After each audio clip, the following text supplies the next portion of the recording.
दोस्तों आज के एडिटोरियल में हम जनता के राष्ट्रपति, जी हाँ, जनता के राष्ट्रपति, शक्ति, सादगी और विज्ञान के सिपाही एवं सेवा के प्रतीक, जिन्हें मिसाइल मैन ऑफ इंडिया कहा जाता था, जो कहते थे कि अगर आपको सूरज की तरह चमकना है तो सूरज की तरह जलना होगा।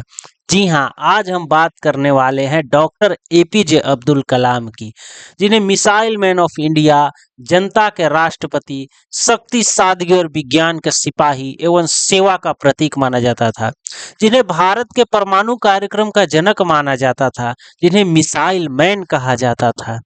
जी हाँ, आज भारत के एक ऐसे विभूति की चर्चा करेंगे जिन्होंने विश्व पटल पर भारत को शक्ति और समृद्धि दोनों से नवाजा है, जिन्होंने भारत को एक ऐसे सशक्त राष्ट्र के रूप में दुनिया के सामने प्रस्तुत किया है जो विज्ञान एवं प्रौद्योगिकी में अग्रणी रहा, जिसने शिक्षा को महत्वपूर्ण माना और जो प्रगति और लोकतंत्र के विचारों से अभिभूत रहा।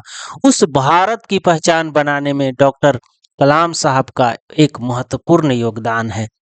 नमस्कार, मैं Manish Soni, youth editor, world vision news, और आज हम चर्चा करने वाले हैं डॉक्टर एपीजे अब्दुल कलाम की।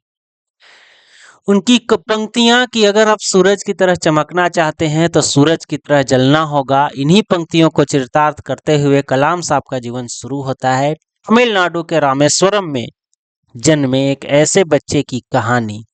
जी हाँ, जिन्हें अक्सर खाने और पढ़ाई के लिए अखबार बेचना पड़ता था, लेकिन पेट भले भूखा रहे, लेकिन उन्होंने अनुशासन, मेहनत और संघर्षों के बल पर पढ़ाई कभी नहीं रुकने दी। उन्होंने कहते थे, मेरे लिए शिक्षक और स्कूल ही सबसे बड़ी प्रेरणा है। जी हाँ, बचपन में उन्होंने सपना देखा कि वह भारत के लिए एक दिन विमान और रॉकेट बनाएंगे। तभी तो उनका कथन कि सपने वह नहीं जो आप सोते हुए देखते हैं, बल्कि सपने वह होते हैं जो आपको सोने नहीं देते, कि लाखों युवाओं की प्रेरणा बना। प्रारंभिक शिक्षा स्वार्च हायर सेकेंडरी स्कूल रामानाथपुरम में पूरा करने के बाद उन्होंने सेंट जोसेफ कॉलेज तिरुचिरापल्ली से भौतिकी में स्नातक किया।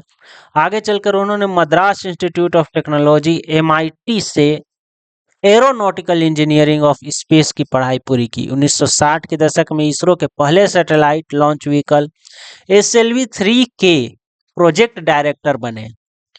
इसी रॉकेट से रोहिणी उपग्रह 1980 को प्रक्षेपित किया गया, जो पहला स्वदेशी सैटेलाइट लॉन्चिंग सफलता थी। जी हाँ, यहीं से इनकी प्रतिभा जो है वह देश के लिए एक महत्वपूर्ण जो है वह योगदान बनते जा रहा था।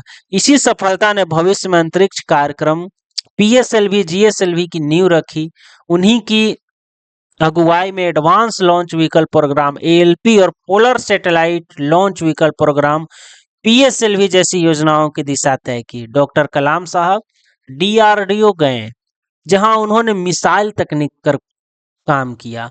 उन्हीं के नेतृत्व में भारत ने integrated guided missile development programme IGMDP शुरू किया, जो बाद में पृथ्वी, त्रिशूल, अग्नि, नाग और आकाश जैसी मिसाइल के रूप में विकसित हुई। यह अंतरिक्ष तकनीक को रक्षा तकनीक में रूपांतरित करने का बेहतरीन उदाहरण था।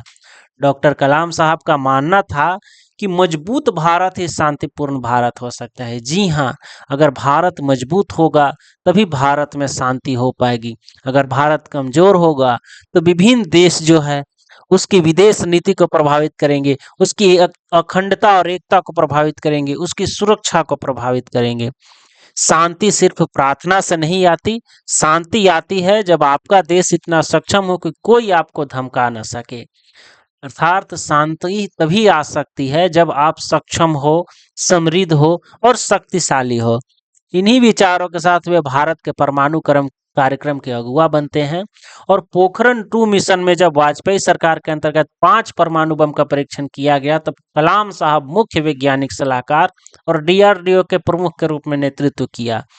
उनके महान कार्यों ने भारत को परमाणु संपन्न राष्ट्रों की श्रेणी में शामिल कर दिया। कलाम साहब ने भारतीय राजनीति की व्यापक तौर पर प्रभावित करने का भी कार्य किया है।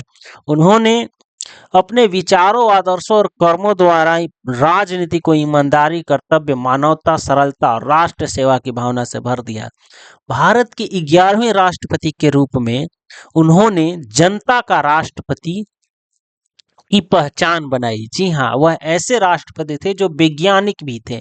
पहले वैज्ञानिक राष्ट्रपति के रूप में यह उनके राजनीतिक शक्ति और उनकी प्रतिभा का एक सम्मान था।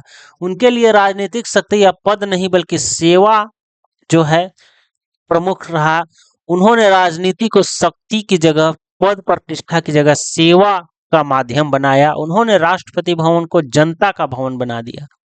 सदैव राजनीति में पारदर्शिता और नैतिकता के साथ जीवन जिया।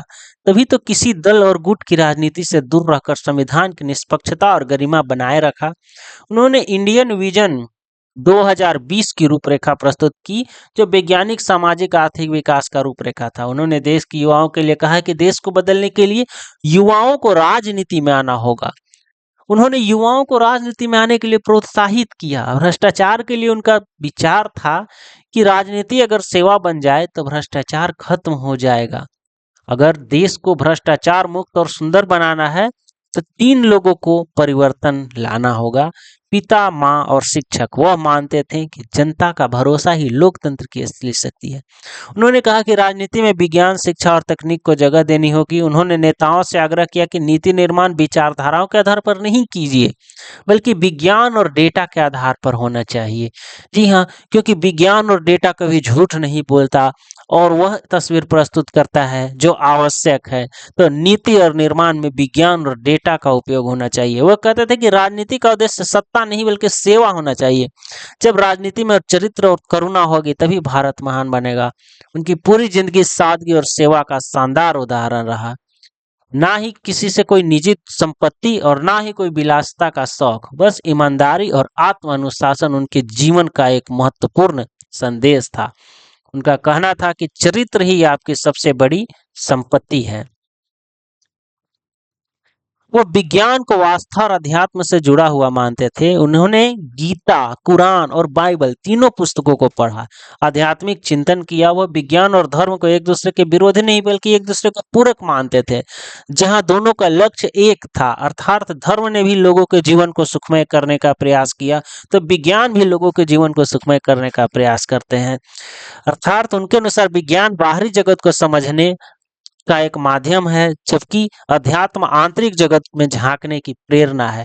वो भगवत गीता से प्रभावित होकर निष्काम कर्म योग के नैतिकता को मानते थे। जी हाँ, अर्थात कर्म करो, फल की चिंता न करो, कर्म को ही वो सर्वोच्च मानते थे। निष्काम कर्म में वो मानते थे कि अगर हमारा उद्देश्य सच्चा हो और अगर हम कर्म करते जाएं तो अवश्य ही उसका फल हमें जो अवश्य मिलेगा।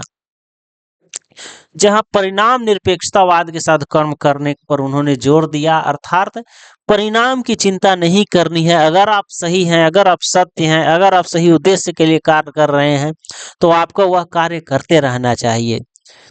उन्होंने कहा कि हर बच्चों में छिपा हुआ है एक कलाम। अर्थात उन्होंने कहा कि कक्षा के क्लास के सबसे पिछले बेंच पर बैठने वाला विद्यार्थी भी देश के लिए सबसे बेहतरीन वैज्ञानिक बन सकता है। और उनका यही स्टेटमेंट जो है उन्हीं पर लागू होता है। कहते हैं कि वो क्लास में हमेशा पीछे बैठते थे। अर्थात कहने का अर्थ है कि प्रतिभा जो है वो किसी पंक्ति की मोहताज नहीं होती।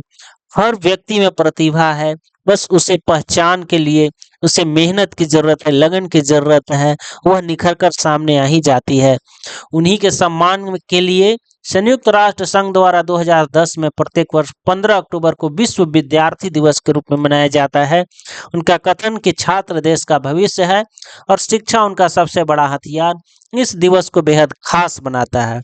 अपने जीवन के शुरुआती कल से लेकर उन्होंने अपने जीवन के अंतिम समय तक उन्होंने युवाओं को जागृत करने, उन्हें बड़े सपने दिखाने, उनसे संवाद करने, उनसे शिक्षा का महत्व बतलाने में व्यतीत किया।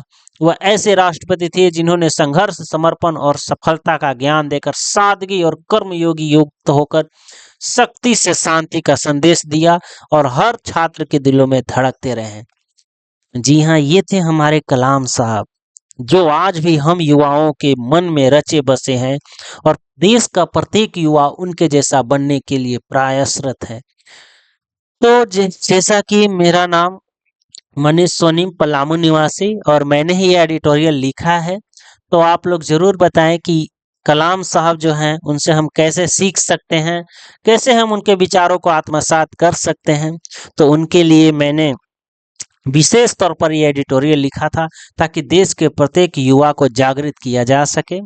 इसी प्रकार हमारे साथ जुड़े रहें, ताकि हम आपके लिए इसी तरह से एडिटोरियल लिखते रहें और आप सबों के लिए लगातार जो है वह ऐसे ही महान विभूतियों को सामने लाते रहें। तो अगर अच्छा लगे तो लाइक कमेंट जरूर कीजिएगा। धन्यवाद। जय हिंद, जय भारत।